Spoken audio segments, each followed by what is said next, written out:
别在花冤枉钱买三文鱼了。今天我们就来揭晓真正物美价廉的血管清道夫。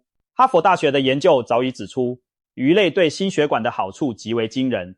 每周吃1到2次富含油脂的鱼类，像是沙丁鱼、青鱼等，可以使心脏病致死风险降低约1/3。这背后的关键工程就是鱼体内丰富的 Omega-3 不饱和脂肪酸。Omega-3 能保护我们的血管，降低坏胆固醇和三酸甘油酯，提升好胆固醇，还能抗发炎，让血液更顺畅。就好像在血管内部安装了一个清洁工，天天帮我们扫除垃圾。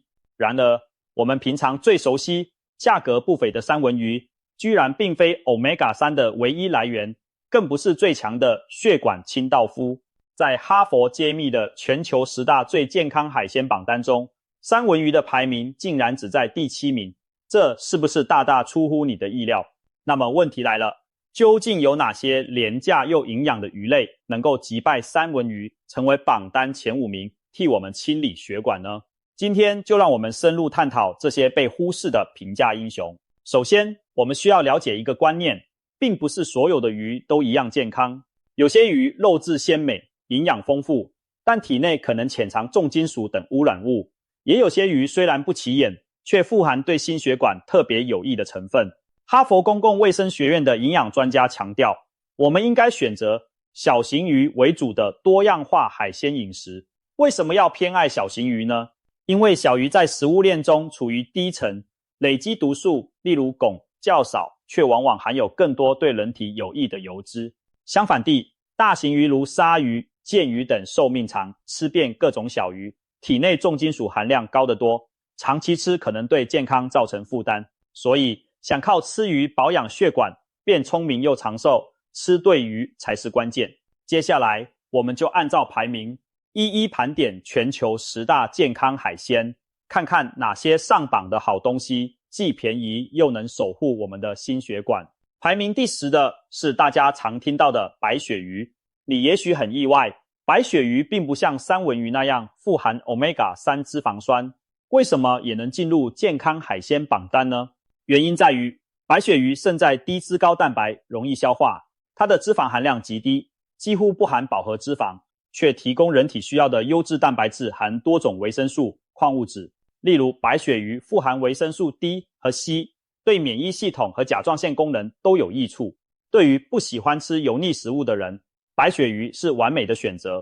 它肉质洁白细嫩，又没有讨人厌的鱼刺，特别适合长者和小孩食用。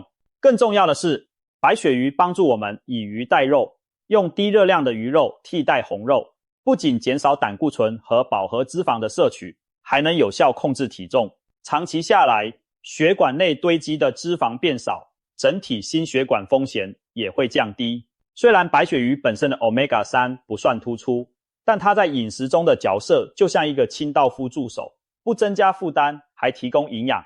因此，白鳕鱼被许多营养师列为健康饮食的一部分，是减脂护心的理想食材。下次如果觉得三文鱼太贵，不妨选择价格亲民的白鳕鱼，清蒸或水煮都能保留鲜甜，又不怕发胖，让你的血管休养生息。接下来第9名是人人爱吃的虾子。很多人在意自己的胆固醇，听到虾含有较高的胆固醇，就对它敬而远之。难道吃虾会堵塞血管吗？其实完全不必过度担心。现代研究发现，饮食中摄取的胆固醇对大多数人体内胆固醇水平影响有限，比起饱和脂肪来说，并不是罪魁祸首。虾本身脂肪含量低，而且富含高品质的蛋白质和多种微量元素，例如钙、磷、硒和维生素 B12。更有趣的是，虾体内含有让它呈现橘红色的天然抗氧化物质虾红素，又称虾青素。虾红素是一种强效抗氧化剂，能够中和体内有害的自由基。自由基过多会氧化我们坏胆固醇 LDL， 使其更容易附着在血管壁形成斑块，而虾红素正好可以减少这种氧化作用，从而在一定程度上保护血管内皮，预防动脉硬化。有趣的是，三文鱼橘红色的鱼肉也是因为富含虾红素，可见虾红素对我们健康的重要性。当然，虾最棒的一点还是它热量低，饱腹感强，一只中等大小的虾，热量可能只有几十卡路里，但蛋白质丰富，吃上一盘水煮虾，既满足口腹之欲，又不会摄取过多热量，对控制体重和心血管都很友好。尤其是对中老年人来说，虾肉软嫩易嚼，消化负担也小。如果担心胆固醇，可以注意烹调方式，避免油炸或加入过多奶油，清蒸、白灼或用蒜头姜片快炒，既保留鲜味，又减少多余油脂。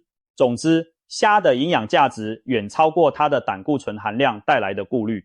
适量食用虾类，不仅不会伤害心血管，还能透过高蛋白与虾红素等成分保护心脏，延缓衰老。所以虾堂堂上榜也就不足为奇了。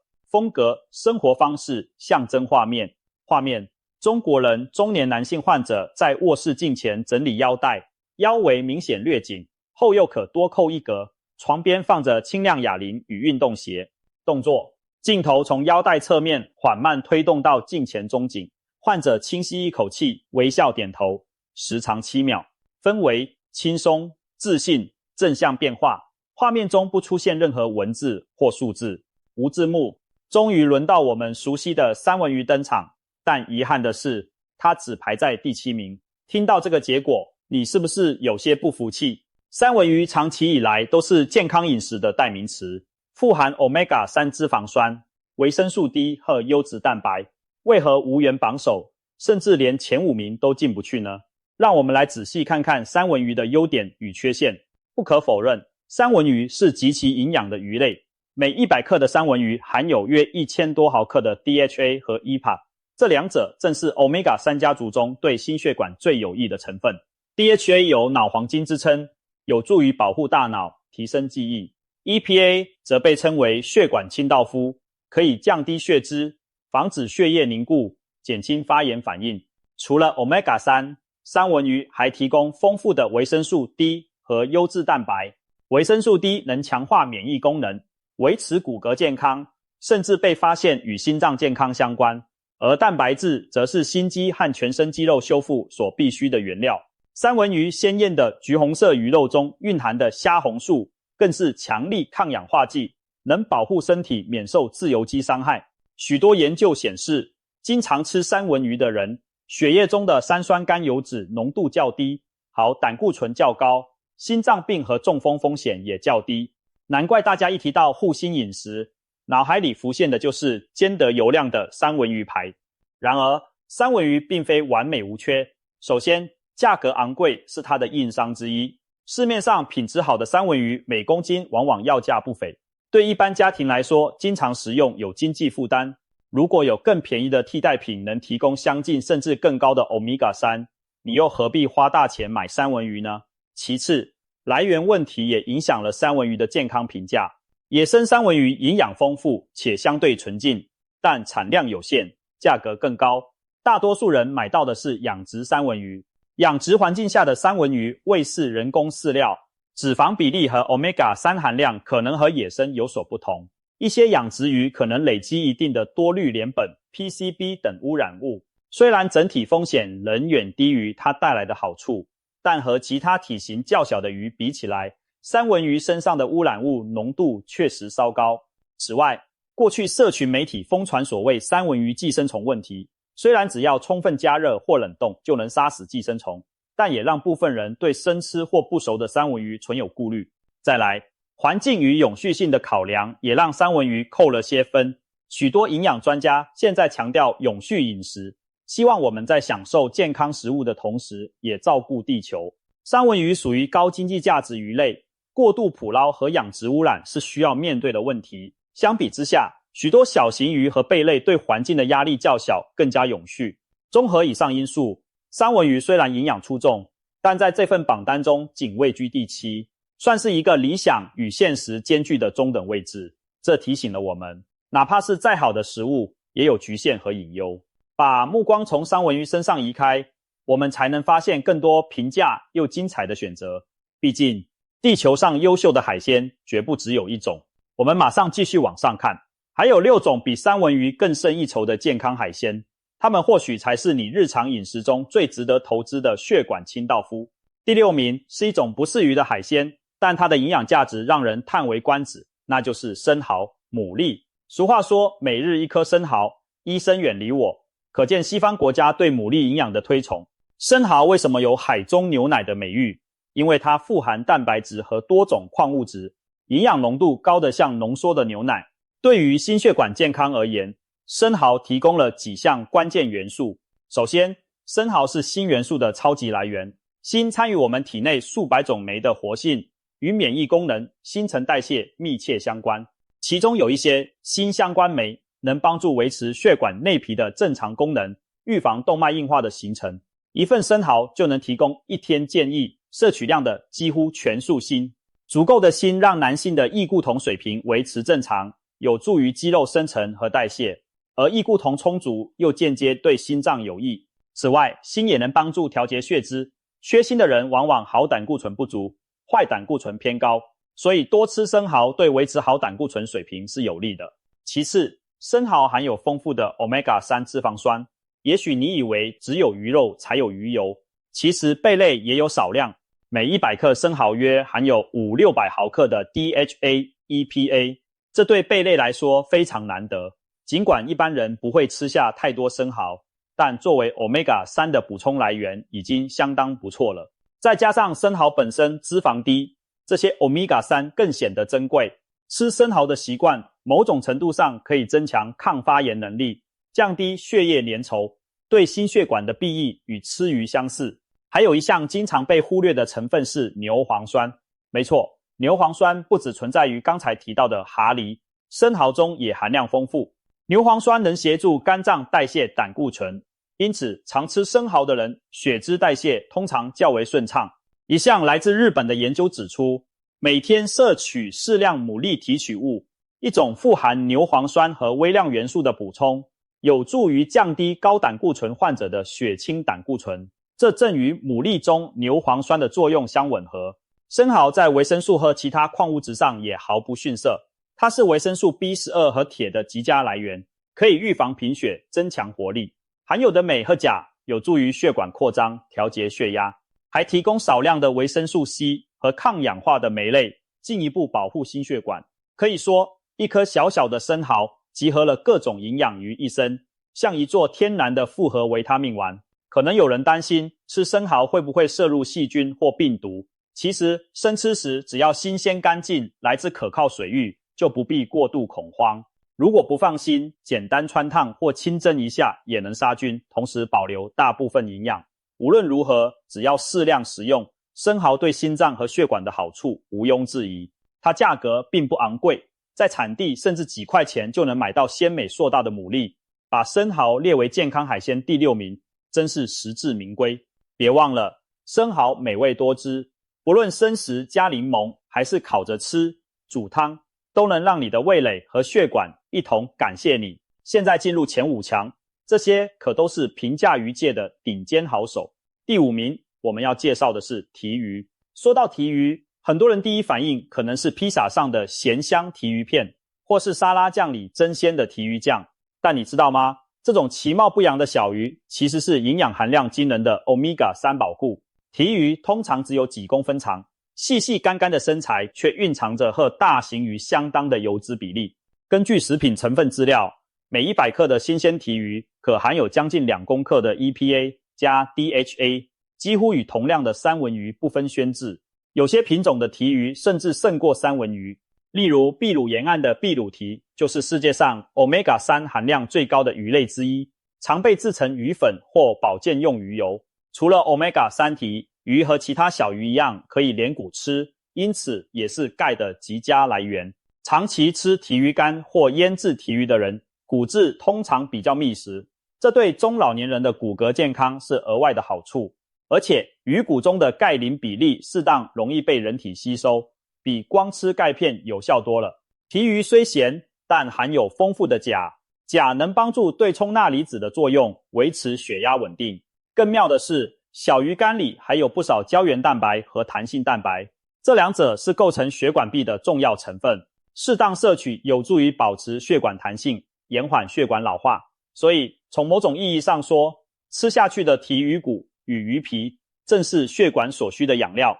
我们中国和其他东亚国家其实很早就有吃小鱼干养生的智慧，比如日韩喜欢把小银鱼或文仔鱼，其实也是一类小提鱼，烫熟后凉拌或烘干当零食，每次一小把，补钙又开胃。在台湾，小鱼干花生是经典小吃，不知不觉中也摄取了牛磺酸和 Omega-3。意大利人在料理中大量使用提鱼酱增添风味，无形中提高了菜肴的营养价值。地中海饮食因为常吃这类小鱼，被认为是全球最健康的饮食模式之一。当地老人罹患心血管疾病的比例远低于全球平均。值得注意的是，提鱼大多以加工品形式出现，盐分偏高，这也是提鱼没能更进排行榜前列的一个原因。腌制的提鱼虽美味，但一次别吃过量，以免盐分摄取太多影响血压。不过现在也有卖新鲜提鱼或急冻提鱼，可以拿来清蒸或煎炒，减少盐分负担。总之，提鱼可能是这份榜单中最廉价的一种鱼了，但千万别瞧不起它。它浓缩了大鱼的精华，用微不足道的价格就能为你的心脏带来大大的益处。别忘了，下回吃披萨时不要挑掉那片提鱼，或在家里备一罐提鱼酱，适量添加到料理中，让这小不点默默替你的血管做清道夫吧。第4名是飞鱼。对亚洲人来说，飞鱼可能有些陌生，但在欧美，特别是北欧地区，飞鱼可是历史悠久的传统营养品。荷兰的腌飞鱼，北欧的熏飞鱼，俄罗斯的飞鱼沙拉，都是远近驰名的美食。而这些美食的主角飞鱼，正是让北欧人心血管健康的一大功臣。飞鱼和沙丁鱼有点像，是中小型的油性鱼类，一条约20公分长，它的 Omega-3 含量非常可观，每100克飞鱼含约1500毫克 EPA 加 DHA， 与三文鱼不相上下。不同的是，飞鱼价格低廉，在旧时代甚至被视为穷人的主要蛋白质来源。谁能想到，这穷人鱼其实是长寿的保障。飞鱼富含维生素 D， 含量之高在鱼类中数一数二。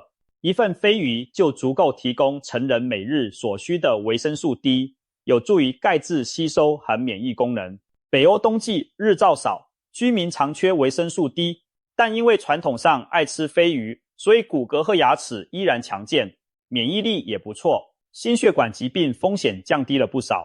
可以说，飞鱼帮助北欧居民抵消了阳光不足带来的健康隐忧。飞鱼还含有丰富的硒和维生素 E， 硒是强力抗氧化矿物，在人体内与维生素 E 协同作用，保护血管壁免受氧化伤害。当血液中的坏胆固醇被氧化时，就容易粘在血管壁形成斑块，而硒与维生素 E 就像防锈油，减少这种氧化生锈的机会。研究显示，经常摄取富硒食物的人群，心脏病发作率明显较低，而飞鱼正是硒的良好来源之一。更有意思的是，飞鱼经发酵或腌制后会产生一些独特的生物活性物质，例如荷兰生腌飞鱼，经过益生菌的发酵，不仅滋味鲜美，还产生对肠道有益的物质。肠道健康与心脏健康息息相关，好的肠道菌能帮助分解胆汁酸，降低胆固醇吸收。所以有人开玩笑说，荷兰人每年狂欢节大口吞下的生腌飞鱼，其实无意间也吞下了降低心脏病风险的良药。在我们国内，虽然新鲜飞鱼比较少见，但超市里偶尔能买到进口的罐装飞鱼、腌制飞鱼罐头，开罐即食，夹面包或拌沙拉都很方便。如果有机会，不妨品尝一下这来自北大西洋的健康礼物。只是要注意，腌鱼毕竟含盐高，要记得多喝水和平衡饮食。飞鱼能在全球健康海鲜榜上占据第4名，正说明了传统饮食智慧中的确常有科学道理。北欧人的长寿和低心血管病率，除了生活形态，他们餐桌上的腌飞鱼、熏飞鱼或飞鱼子，想必也是功不可没的秘密武器呢。季军位置的第3名是煎鱼，也就是俗称的柴鱼或跳鱼。这其实是一类金枪鱼家族的成员，但体型较小，成长快，因此体内汞含量比巨大的尾鱼低得多。日本人在夏天特别爱吃煎鱼，将新鲜的煎鱼表面迅速炙烧，做成煎鱼扣 K， 蘸着酱汁享用。既清爽又滋补。煎鱼不仅美味，它的营养价值也让20位日本营养专家一致推崇，甚至票选它为夏季必吃海鲜前3名。那煎鱼到底厉害在哪些地方呢？首先，煎鱼含有丰富的 EPA 和 DHA， 作为一种中型的掠食性鱼类，煎鱼的脂肪没有三文鱼那么高，但分布在腹部的大理石花纹脂肪中却蕴藏着大量 DHA。一尾肥美的煎鱼，其余腹部位油脂丰厚， DHA 含量尤其突出。 DHA 不仅护心，还与血清素的调节有关，有助于稳定情绪，缓解压力。难怪日本人觉得夏天吃煎鱼能消除倦怠，提振精神。原来这与 DHA 和血清素之间的奇妙关联不谋而合。其次，煎鱼是维生素 B 群的宝库，其中尤以维生素 B6 和烟酸 B3 含量高。维生素 B6 在蛋白质代谢和神经传导中扮演重要角色。充足的 B6 有助于维持心脏跳动的稳定律动，并保持血管壁的弹性。对爱抽烟或压力大的人来说， B6 更是不可或缺，因为它能协助分解同型半胱氨酸，一种过高时会伤害血管的物质。烟酸则有助于提高好胆固醇 HDL 的水平，医学上甚至用高剂量烟酸来帮助调节胆固醇。吃煎鱼虽然不像吃药那样直接，但长期摄取足够的 B 群维生素，自然而然就对心血管产生了保护作用。煎鱼还富含铁质和优质蛋白，特别是它的红肉部位，靠近鱼背处，红彤彤的颜色来自肌肉中的肌红蛋白和血红素铁。这意味着吃煎鱼可以补铁，提高血液血氧能力，增强体力。此外，煎鱼蛋白属于高生物价值蛋白，容易被人体吸收利用，对增强心肌和全身肌肉都很有益处。值得一提的是，煎鱼经常被制成柴鱼片、木鱼花，广泛用于亚洲料理中。这种将煎鱼熏干后刨成薄片的食材，不仅是汤汁提鲜的灵魂，更凝缩了煎鱼的大部分营养。用柴鱼高汤煮青菜或汤面，实际上等于在喝一碗营养丰富的鱼汤，有 Omega-3， 有氨基酸，还有微量元素，比单喝白开水强太多了。煎鱼相较其他金枪鱼，最大的优势是平价与安全。一条煎鱼的价格往往只是蓝鳍尾鱼的零头，但却没有过多的重金属负担。很多人爱吃尾鱼生鱼片，却担心汞，改吃煎鱼就是明智之举。煎鱼的新鲜度不易保存，除了在沿海渔港，许多时候我们是以冷冻或加工形式接触到它。不过超市中常见的鲜鱼罐头，其实主要原料就是煎鱼。是的，你每次夹起一块罐头，鲜鱼其实就是在享用煎鱼的营养呢。下次打开鲜鱼罐头做三明治时，不妨得意地想，我吃的可是排名世界前3的健康海鲜，既经济实惠又强心健体。亚军宝座由青鱼夺下。青鱼在我们亚洲料理中相当常见，例如日本的盐烧青鱼，台湾的味噌青鱼，都是家喻户晓的美味。而这种价格低廉、肉质鲜美的蓝色小型远洋鱼，实际上拥有一个响当当的头衔，鱼中含油量第1名。有无毒教母之称的台湾营养专家谭敦慈就特别推荐青鱼，因为它的鱼油 Omega-3 含量为所有鱼类之冠。这可不是随便说说的。一条青鱼往往全身肥硕，满是油脂，轻轻一煎就能逼出许多透明的鱼油。这些油富含 DHA、EPA， 一旦吃进身体，就如同为心脏加注润滑剂，能够降低血液中的三酸甘油酯和坏胆固醇，同时提升好胆固醇，预防血栓形成和动脉硬化。青鱼的 Omega-3 含量到底有多惊人呢？以常见的大西洋青鱼为例，每100克的青鱼肉大约含有2克以上的 EPA 加 DHA。 2克是个什么概念？相当于你吃同样重量的鲔鱼或旗鱼，可能只能获得不到一半的 Omega-3。 甚至有资料显示，青鱼的 Omega-3 含量比三文鱼高出约3成。难怪营养师说，吃青鱼就像吃天然的深海鱼油胶囊，而且附带美味。除了鱼油，青鱼还富含维生素 B2、B12 和维生素 D。 维生素 B12 对红血球和神经系统很重要，吃一份青鱼就能获得数倍于每日所需的 B12， 预防贫血，增强专注力。维生素 D 则对骨骼和免疫有帮助。青鱼这种高脂鱼类正好提供了丰富的维 D，是少数能从食物中获取微滴的来源。也许你不知道，青鱼里的钾和镁含量也很可观，有助于血压控制和心率稳定。青鱼一大优势是容易取得，价格实惠。在台湾、日本等地的传统市场，青鱼常被称作国民鱼，因为一年四季都买得到，价格便宜，量又足。由于青鱼摄食浮游生物和小鱼生长快，1-2年就成熟，因此产量丰富，永续性高。吃青鱼不必有环境愧疚感，反而是支持永续渔业的表现之一。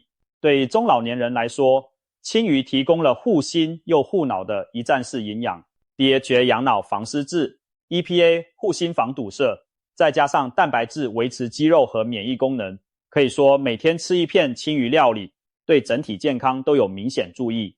有调查显示，日本冲绳长寿老人特别钟爱青鱼等蓝色背部鱼类，这或许是他们高龄人耳聪目明、心脏强健的秘密之一。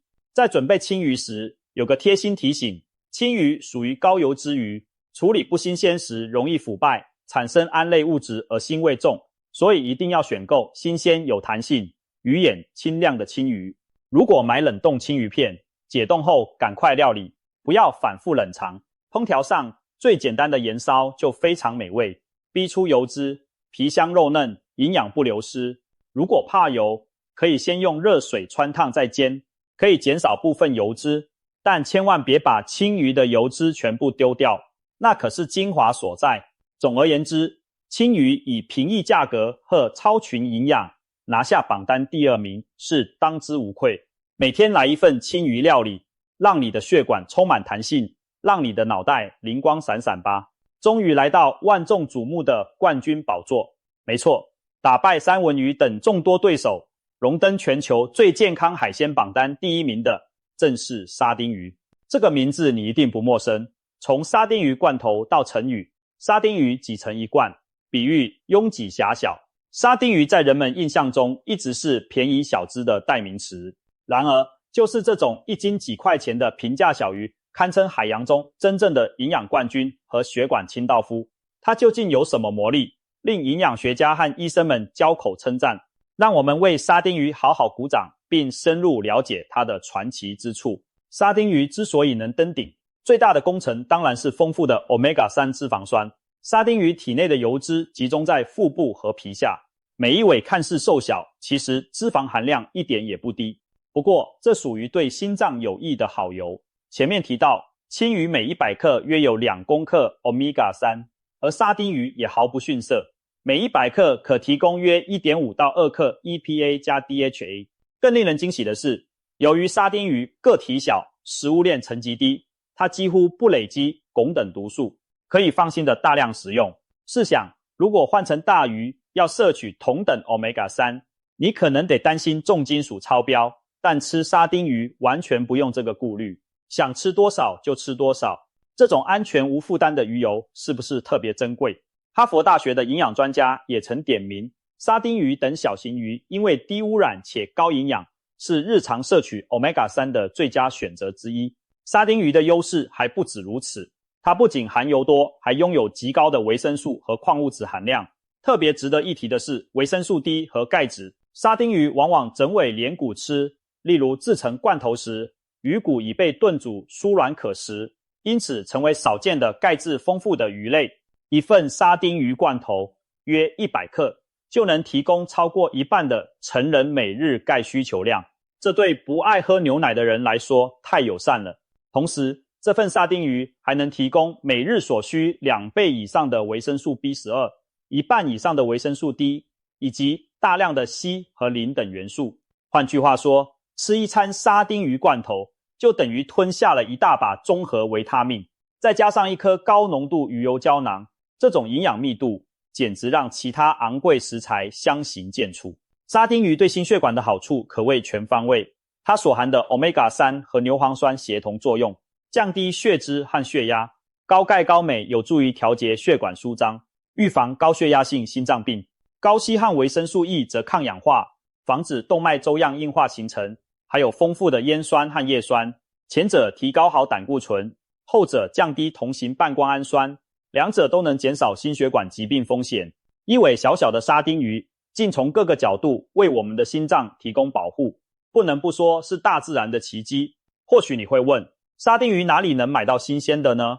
其实沙丁鱼多半以罐头形式流通，这反而带来便利。沙丁鱼罐头通常以番茄汁或油浸方式保存，制作过程中高温高压已经将鱼骨炖酥。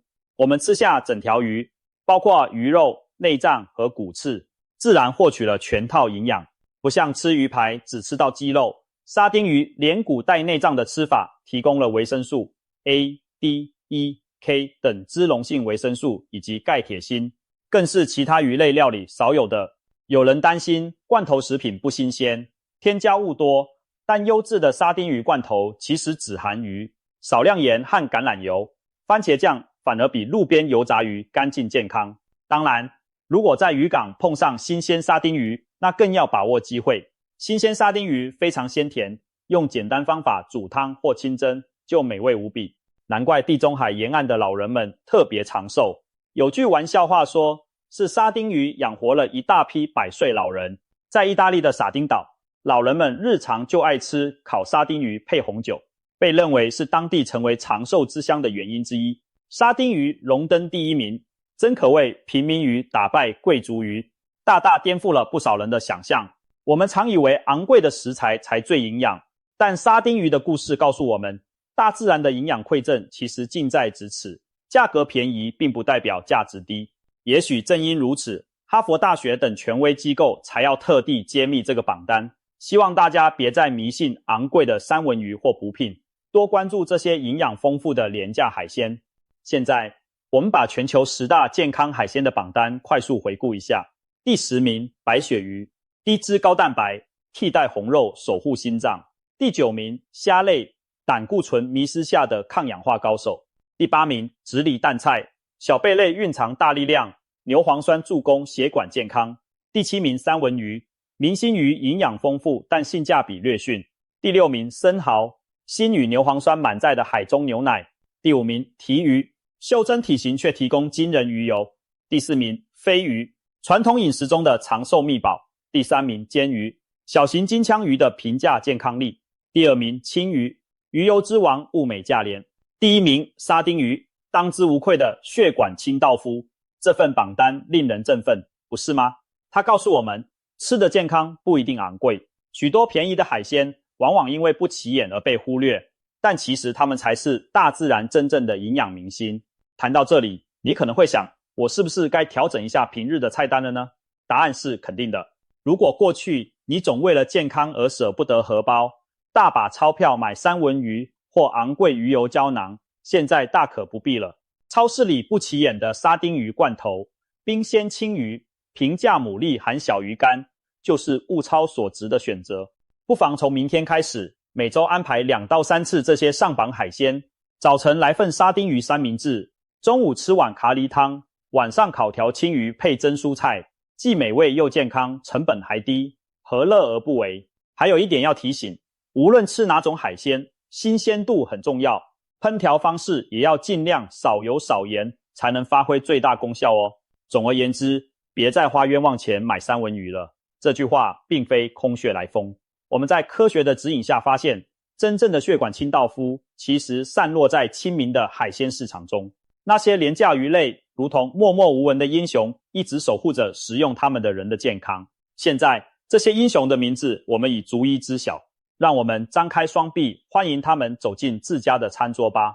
相信不久的将来，你的心血管会感谢你的明智选择，而你的荷包也会因精明消费而松一口气。吃对鱼，养好心，从平价的沙丁鱼、青鱼开始，为自己的健康投资一份小成本的大回报吧。幸福长寿的秘诀原来如此简单又美味。